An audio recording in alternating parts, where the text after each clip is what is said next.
સહજાત્મ સ્વરૂપ પરમ ગુરુ. રોચક વાત છે. હમણાં જે પદ લીધું ને ભાઈએ, સહજાનંદ કરું પ્યારું રે કૃપાળુ દેવ, સફળ થયો બહુ મારો હો કૃપાળુ દેવ. આ સહજાનંદ મુનિ, ભદ્ર મુનિ, મૂળ કરિયાણાની દુકાન હતી. ગ્રાઉન્ડ ફ્લોર પર હોય દુકાન, ઉપર 40 સિસ્ટમ, બધા ઘર હોય જૂના જમાનામાં. શોપિંગ સેન્ટર ને મોલ ને એવું ન હોય, નીચે દુકાન હોય, ઉપર ઘર હોય. ઉપરવાળનું કપડું સૂકવ્યું હતું તો પડી ગયું નીચે, આણે લઈ લીધું, રાખી લીધું કે ઉપરવાળા આવે નવા જેવું શર્ટ છે આપી દઈશું. ઓલા ઉપર આવીને ગોતે છે કે મળતું જ નથી. ખબર પડી કે આ દુકાનમાં છે, તમે ચોર છો કે? એટલે આ તો નવું શર્ટ કોઈ લઈ ન જાય ને બગડી ન જાય. એ જમાનામાં કિંમત કેટલી હોય શર્ટની? 2 જોડી કપડાં માંડ હોય. તો કે ચોરી કરવી તો હવે ખોટું બોલો છો. વૈરાગ આવ્યો કે ધંધો છોડી દેવો જોઈએ. હવે નિમિત્ત બને, સંસાર છોડવાનો નિર્ણય લઈ લે છે, સંસાર છોડી દે છે. કચ્છ, મૂળ કચ્છના શ્વેતાંબર આમને એમાં દીક્ષા લઈ લીધી. એટલે સીધું કાંઈ શર્ટ પડે ને કોઈ એવું ખીજાય પણ નિમિત્ત હોય, બધા સંસ્કાર ખીલી ઉઠે. એટલે આવી વ્યવહારમાં તકલીફ પડે ને ત્યારે જ 99% લોકો ત્યારે જ સમજે. તોય સમજો તો સારું. 2 પત્રો છે, 443 ને 447. ક્ષેવો પછી જબરો, અભ્યાસી જબરો આગમનો. આ કાળની જ વાત છે. એના સગાવાલા તો હું મળેલો છું રૂબરૂમાં.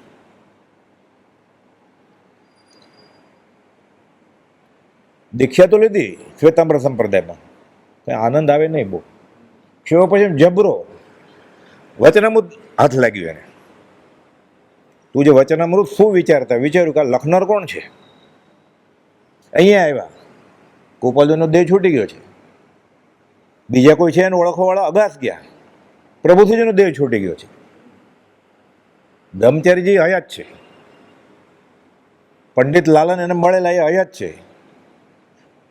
સોમચંદ માસુખરામ હયાત છે, પોપટલાલ મહોકચંદ હયાત છે. પાછા વડવા આવ્યા, ભનીટ સત્સંગ કરે છે.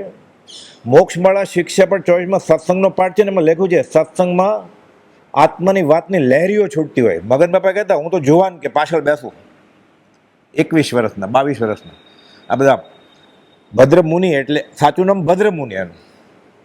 પછી સહજ આનંદ, કુપોલજીના વચન મળ્યા, મંત્ર મળ્યો, સહજ આત્મા સ્વરૂપ પરમ ગુરુ, કે મને સહજ આનંદ આવે છે, મારું નામ સહજાનંદ. નામ ભદ્ર મુનિ હતું, એમાંથી સહજાનંદ જ નામ કરી નાખ્યું એને.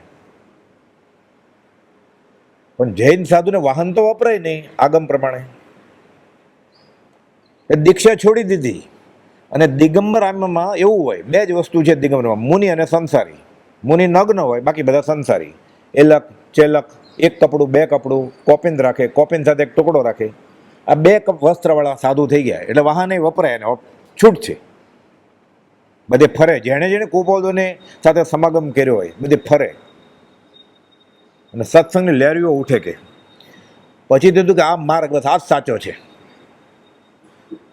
ફરતા ફરતા ફરતા દક્ષિણમાં ગયા, કર્ણાટક સરકાર, કોંગ્રેસનું રાજ, એના પ્રમુખની ઓળખ એને ખબર પડી કે આ માર્ગ. આખો રત્નકૂટ પર્વત ભેટમાં આપ્યો એને.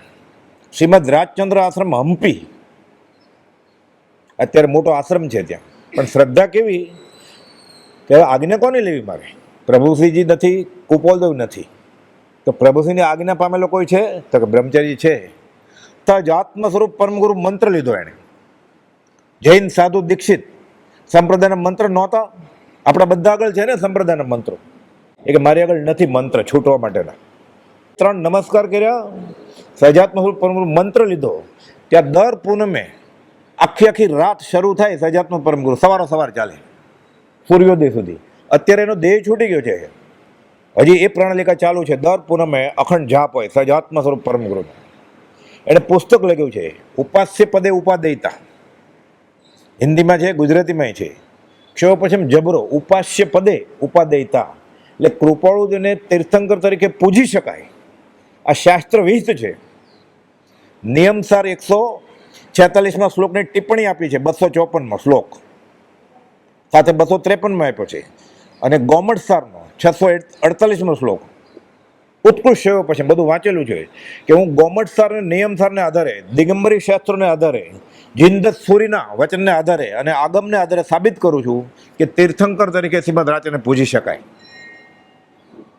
એ પર્વત ઉપર કોતરાવેલું છે. આપણે નીચે હોય ને ઉપર ચડવું પડે. હોસ્પિટલ સ્ટેશનથી 15 મિનિટ લાગે, નીચેથી દેખાય પછી સહજ આત્મ સ્વરૂપ પરમ ગુરુ. હૃદયમાં તો કોતરેલો છે, પર્વત ઉપર કોતરેલો છે, રત્નકૂટ પર્વત ઉપર. સફળ થયો બહુ મારો હો કૃપાળુદેવ. આ સહજાનંદ કર્યું પ્યારું, મને આત્મા શું એ ખબર પડી. તને મેં ઝવેરી નહીં, તને મેં વિતરાગ દીઠો હો કૃપાળુદેવ. એક એક કડી ભાવ નીતરે છે ને એને જ બનાવ્યું. ત્યાં કોતરેલું છે. ભાવ કેવો, મોટી મૂર્તિ છે કૃપાળુદેવની, 6 ફૂટની, 12 ચોગાનમાં. જમણા પગ આગળ પ્રભુસિંહજી બેઠા છે, ડાબા પગ આગળ સૌભાગભાઈ બેઠા છે. આમ કરી જેમ રામના પગ આગળ હનુમાન હોય એમ આ શ્રદ્ધા. સૌભાગભાઈ તો ગૃહસ્થ હતા અને પોતે તો સાધુ હતા. આ મને વંદનીય છે, પૂજનીય છે આ શ્રદ્ધા. ભાવ સફળ થાય જ ને. એ ન કહેતો આપણને ખબર પડી જાય કે આનો ભાવ સફળ થયો હોય. આપણને એવી શ્રદ્ધા આવશે જે પ્રભુશ્રીજીને, સૌભાગભાઈને, અંબાલભાઈને, જોઠાભાઈને આવી, બ્રહ્મચર્ય આવી, તો આપણે સફળ થયો ભાવ મારો થાય. સહજાત્મ સ્વરૂપ પરમ ગુરુ.